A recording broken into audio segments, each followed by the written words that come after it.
Firstly, Paul, congratulations, Manager of the Month for March. Yeah, very nice, very delighted to have picked up the award. It's always a nice accolade and recognition to what the club's achieved. It's not just the manager, it's the club, my staff, most importantly the players.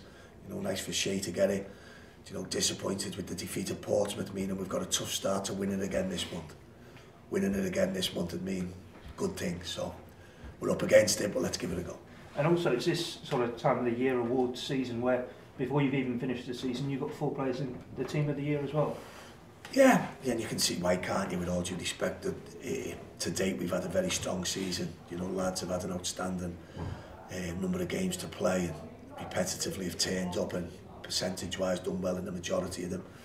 So it's great for the players, but you know, again, you just stay focused. It's such an important game tomorrow, it's such an important stage of the season that to get distracted by awards can not be great. So while albeit the good, we're all delighted with them, but we're still on target for what we want to achieve at the start of the season. That's very much to try and be promoted. You mentioned the defeat against Portsmouth if you want to try and win the accolades this month, but in terms of that defeat, does it just resharpen the focus ahead of the final few games? No, it doesn't, and that's the truth. It's not football's football, you can't change it. You know, you go into games and you know, you go on unbeaten runs as quickly as you go on bad ones, and you know, disappointment's never far away. You know, we didn't do a lot wrong in the game at Portsmouth. We lacked a cutting edge. There's another number of other things. When you look back on the game, did we deserve to lose the game? Not really, not really. But that's football. We've got no problem with it. We just move on to the next one, and then the next one. You know, there's 8 big ones to go now, but they're not really big, are they? When you look at, you've had the other 36, 38 games to play. They're all equally the same. It's just to become bigger now. You know, and that's the nature of football. So. Good with injuries, good with suspensions, you know, everyone's focused on what we have to do, and hopefully we can start going a long way to achieving it. In terms of the team news then, everyone looking all right, because you had a couple of fitness tests before the game at Portsmouth, didn't you? Yeah, Greg and Vaughan had fitness test. Vaughan, he was ahead of Griggy, you know, and Griggy come off on Friday at half time. And I think sometimes, especially when people team selection, they don't know sometimes what goes into it. You know, and that's the disappointing thing. Not disappointing, it's just them decisions you have to make as a manager. So,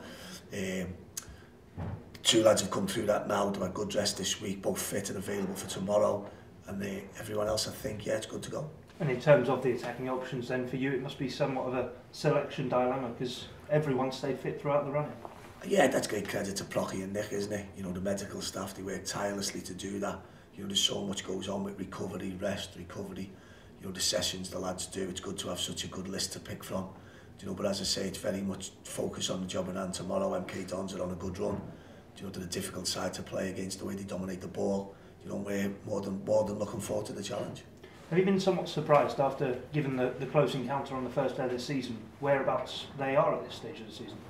No, that's not for me to say. That's not for other managers, you know, to speak about. I think, you know, the league table takes a format now. It's, you know, if we'd have listened to everyone, Shrewsbury would have been relegated, I think, wouldn't it? That was the consensus at the start. So, you know, the league, it's a tough league. It really is. It's the bottom 4 is a tough place to be. You know, there's probably teams in the bottom 4 that people didn't think would be there, and there's certainly teams doing well that probably teams didn't. So, it's a difficult season. There's still a long way to go in terms of games for everyone, and there's nothing achieved. So, whilst MK Dons will be very disappointed with the league position, I'm sure they'll be comfortable with the standard of player they have in the team and the pursuit of getting out of that. And as you've already alluded to, whilst they've had a change in manager, you know the approach that MK Dons are going to come with.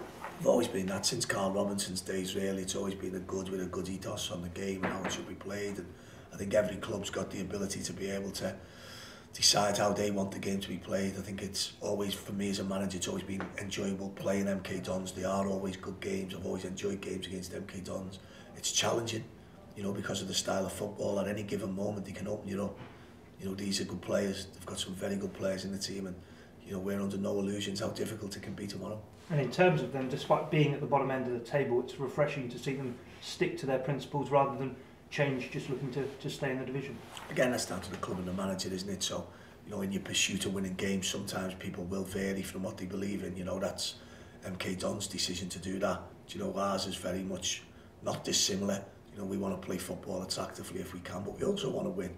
You know, so that's down to the managers, as I say. We're looking forward to the game. You know, you can't build these games up anymore. Now they are what they are. You know, we're going to play twice now before Shrewsbury take the field again. It's now our time, it's now our opportunity to hopefully, if we can, put some pressure on the teams around us by what we do. And how important is it to seize that initiative without them playing to move ahead of it? It just is. You know, it's the game is. Last week we played after both teams and they both win. So without, you know, the best way to describe it is imagine it's not nice. That's it. You know, for Shrewsbury now they can't do nothing. They're going to enjoy Wembley. You know, Blackburn have got Southend and then a difficult away trip to Gillingham before Shrewsbury. So Shrewsbury will be looking for that little bit of help if they can. You know, from us, if we got beat tomorrow, we'll go to Rochdale saying, well, if we can win tonight, we go 2 points. There's all different angles. You know, the most important thing for us is concentrating on tomorrow, doing ourselves as well as we can in the game, and then what will be, will be.